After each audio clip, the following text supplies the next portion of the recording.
मुझे उन 3 चीजों को स्पष्ट करना होगा जिन्होंने पाकिस्तान को इस ऊंचे मुकाम तक पहुंचाया है जहां वह तीनों महाशक्तियों के साथ रणनीतिक रूप से संवाद कर सकता है।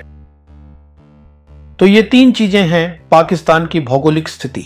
दूसरी है ऑपरेशन सिंदूर, जिसमें दुनिया ने और खासकर अमेरिका ने देखा कि पाकिस्तान ने अपनी पारंपरिक युद्ध क्षमता को कितनी मजबूती से साबित किया, जिसमें पाकिस्तान एयर फोर्स की केंद्रीय भूमिका रही।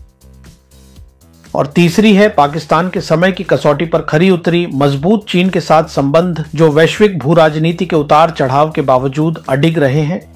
दूसरा मुद्दा ईरान है। जैसा कि मैंने अपनी पिछली कई वीडियो में कहा है, पाकिस्तान से बेहतर ईरान को कोई नहीं समझता और ईरान ही है जो ट्रंप को परेशान और चिंतित करता है, तो इस पर भी चर्चा हुई होगी। और तीसरा मुद्दा जो चर्चा में था वह था बगराम एयरबेस। अमेरिकियों की इसमें बहुत रुचि है, ट्रंप इसमें बहुत रुचि रखते हैं और ट्रंप ने इसमें पाकिस्तान से मदद मांगी होगी जो कि पाकिस्तान देने को तैयार नहीं है। आज के वीडियो में मैं आपको समझाऊंगा कि ऑपरेशन सिंदूर के बाद पाकिस्तान कैसे आज दुनिया का एकमात्र ऐसा देश बन गया है जिसके तीनों महाशक्तियों के साथ रणनीतिक संबंध हैं जो वैश्विक भू राजनीति को चला रही हैं। और ये 3 महाशक्तियां हैं, अमेरिका, चीन और रूस। अब जब मैं रणनीतिक संबंधों की बात करता हूं तो मेरा मतलब पाकिस्तान के अमेरिका के साथ क्रिप्टो, खनिज या तेल के सौदों से नहीं है। मैं उन संबंधों की बात कर रहा हूं जो वैश्विक और क्षेत्रीय भू राजनीति को प्रभावित करते हैं। तो मैं आपको समझाऊंगा कि आज पाकिस्तान के अमेरिका के साथ रणनीतिक संबंध कैसे हैं और उसके रूस के साथ रणनीतिक संबंध कैसे हैं। मुझे पाकिस्तान के चीन के साथ रणनीतिक संबंध समझाने की जरूरत नहीं है, दुनिया इसके बारे में जानती है।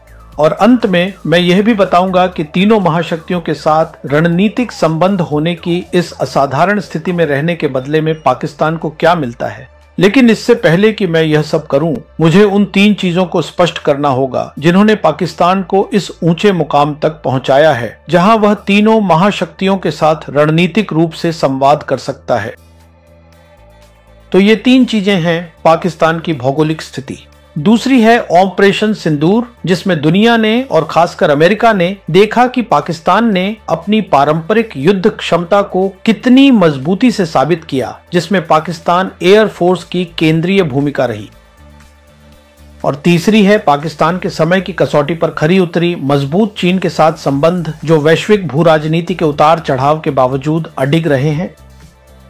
अब ये सब कहने के बाद मैं पाकिस्तान के ट्रंप प्रशासन के साथ रणनीतिक संबंधों के बारे में बात करना चाहता हूं। अब राष्ट्रपति ट्रंप ने हाल ही में कहा, मैं उन्हीं लोगों के साथ व्यापार करता हूं जो मुझे पसंद हैं। निश्चित रूप से ट्रंप को पाकिस्तान की राजनीतिक और सैन्य नेतृत्व पसंद है, क्योंकि उन्होंने 2 ऐसे काम किए हैं जो ट्रंप को बहुत पसंद आए हैं।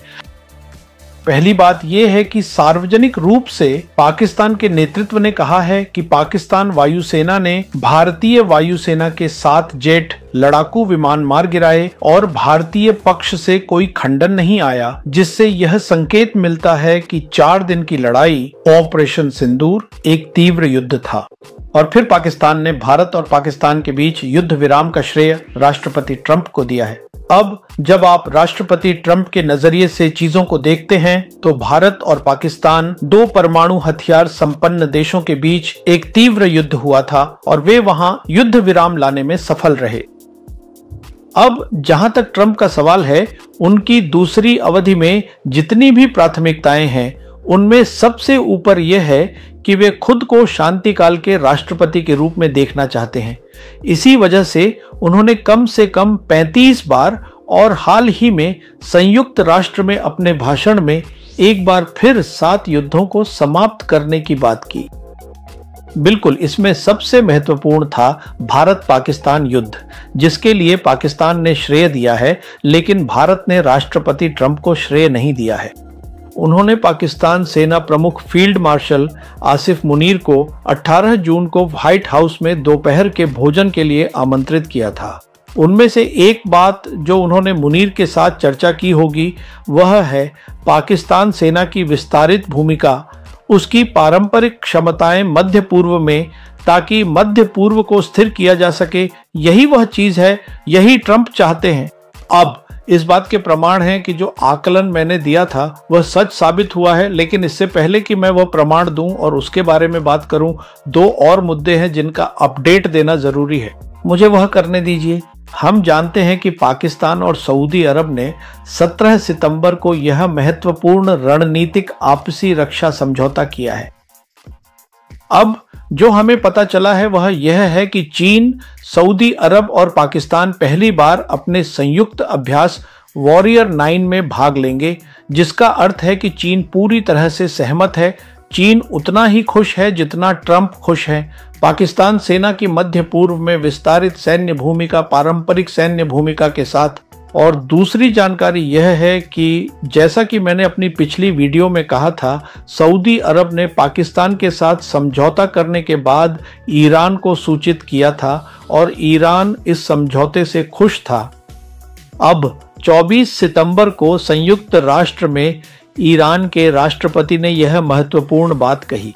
उन्होंने कहा कि ईरान पश्चिम एशिया के मुसलमानों के सहयोग से राजनीतिक, सुरक्षा और रक्षा क्षेत्रों में एक व्यापक क्षेत्रीय सुरक्षा प्रणाली बनाने की दिशा में देख रहा है। इसमें पाकिस्तान की सेना की विस्तारित भूमिका निहित है। अब इस पृष्ठभूमि के साथ मैं ट्रंप और पाकिस्तान के बीच रणनीतिक संबंधों पर आता हूं।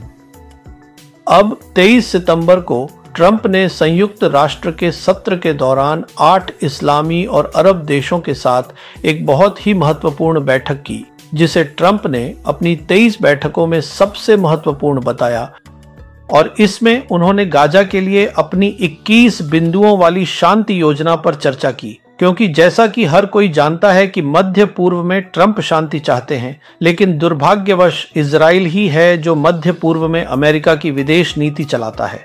तो उन्होंने अपनी 21 बिंदुओं वाली शांति योजना इन देशों के साथ चर्चा की: कतर, तुर्की, सऊदी अरब, पाकिस्तान, इंडोनेशिया, मिस्र, यूएई और जॉर्डन। पाकिस्तान यहां मौजूद था। सिर्फ इतना ही नहीं, ट्रंप ने यह उपयुक्त समझा कि इस बैठक के बाद पाकिस्तान की नेतृत्व टीम को व्हाइट हाउस आमंत्रित किया जाए ताकि आगे की चर्चा की जा सके और मध्य पूर्व में उनकी केंद्रीय और रणनीतिक भूमिका को देखा जा सके। इसलिए 25 सितंबर को प्रधानमंत्री शहबाज शरीफ और army chief field marshal Asim Munir ने व्हाइट हाउस में राष्ट्रपति ट्रंप से मुलाकात की, जहां उपराष्ट्रपति वेंस और विदेश मंत्री मार्को रूबियो भी मौजूद थे। 3 रणनीतिक मुद्दों पर निश्चित रूप से चर्चा हुई होगी। पहला, निश्चित रूप से मध्य पूर्व में स्थिरता के लिए पाकिस्तान की भूमिका है, पाकिस्तान की सैन्य भूमिका। दूसरा मुद्दा ईरान है। जैसा कि मैंने अपनी पिछली कई वीडियो में कहा है, पाकिस्तान से बेहतर ईरान को कोई नहीं समझता और ईरान ही है जो ट्रंप को परेशान और चिंतित करता है।